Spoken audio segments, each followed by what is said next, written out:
Who is this week's game more about? Is it about the Seahawks or the Cowboys? Well, to me, it's about the Seahawks from the standpoint that I'm looking at Russell Wilson. They're the number 2 offense. They got the number 6 ranked passing attack. DK Metcalf, message to you, my brother. I started your sit-up regime last night, the regimen rather, last night. I mean, he got me started on that. Were you throwing up?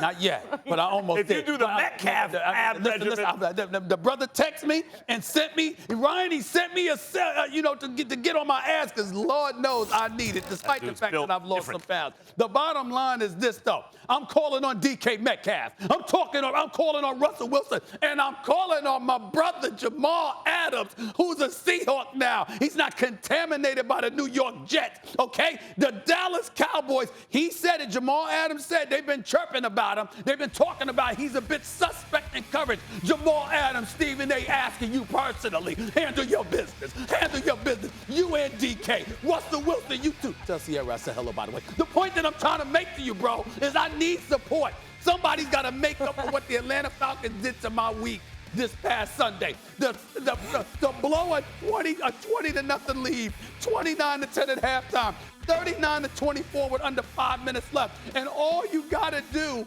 in the waning seconds is fall on the ball. And not 1, not 2, not 3, not 4, not 5, but 6 different guys are around the ball and back up from the ball instead of flopping on it. I mean, it's got to be the dumbest thing that I've seen by an NFL team in this century. In the end, the Seattle Seahawks, I'm counting on you to make amends for this. I know you ain't going to have the 12th man, but your boy, Stephen A., is asking you to come through. Russell Wilson, DK Metcalf, Jamal Adams. I need y'all to shut them damn Cowboy fans up. Please do not put me through this noise for 2 consecutive weeks. Please, with pretty please, with sugar on top. Go ahead, Ryan. Don't. Listen, I'm emotional right now, Ryan. Don't mess with me. Bro, what happened? Go ahead, Ryan. Go ahead. No, man. I'm just saying, there was no analysis there. You're just pleading with the team so your life can be better. It's about the Cowboys. He doesn't do analysis about the Cowboys. First of all, I do analysis every day, every segment of every show. But I'm allowed to get a little bit emotional every once in a while, Matt. Yeah, and I'm going through it right now. You sound like you in your feelings. Max, Ryan, I need you, bro. You give me the analysis. I'm too emotional right now. I can't go through this for 2 straight weeks with the Cowboys, man. I can't go through it with the fans, man. I can't do it. You want to give the analysis, Ryan? Go ahead. Hey, it's not about the Cowboys. It's not about the Seattle Seahawks. This game's about Dak Prescott, period. Stop it. End it there. You can call on all those names you want to call on, Stephen A. This is about Dak Prescott realizing who is on the other side. See, sometimes it's not about playing the defense. Like you called on Jamal Adams, it's not about playing that defense. He is playing Russell Wilson. Playing Russell Wilson because I believe Russell Wilson's this year's MVP. Because they believe that Dak Prescott can never become a Russell Wilson, which is why they won't give him that money. So you go in there, you're not only playing that defense, you playing against Russell Wilson. You coming off of a week where you throw for over 400 yards, 3 rushing TDs. Russell Wilson is tearing the league up. But what we are forgetting, what we are missing, because Russell Wilson's playing so well, is the 450 yards Matt Ryan put up. It's the 396 passing yards Cam Newton had. Yeah, the same Cam Newton that not 31 teams, 32 teams passed on, and the New England Patriots got him off the clearance rack late in free agency. That Cam Newton that was supposed to be dead, that was supposed to be done. He went for 396 with one wide receiver we know, and that's Julian Edelman. So Dak Prescott, you showed last week that if they let you loose, if they let you go get it, you can put up big plays. You can put up big numbers. You got Michael Gallup. You got Amari Cooper. You got CeeDee Lamb.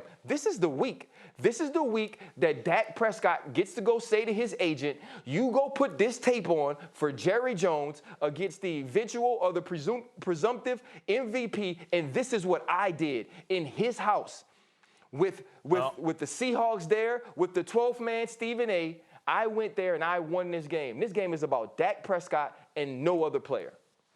Well, it's partly about Dak Prescott because Russell Wilson, we know what he is. And Dak's got to elevate, you're right. And the Cowboys' defense got to be better, that's true. The Seahawks, you can say what you want about their defense. When it matters, they make some impressive stands. This game is actually about the Dallas Cowboys and Mike McCarthy.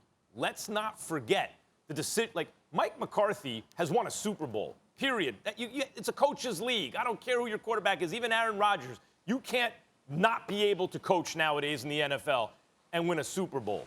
But then eventually he was out of a job. And it wasn't like anyone was banging down his door to hire him.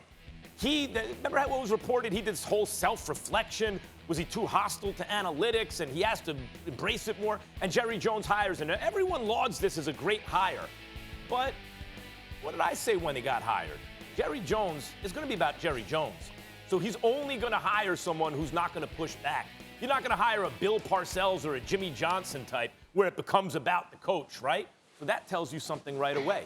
It's got to be a guy who's a little bit desperate. It's got to be a guy who can't stand up to Jerry Jones when he needs to.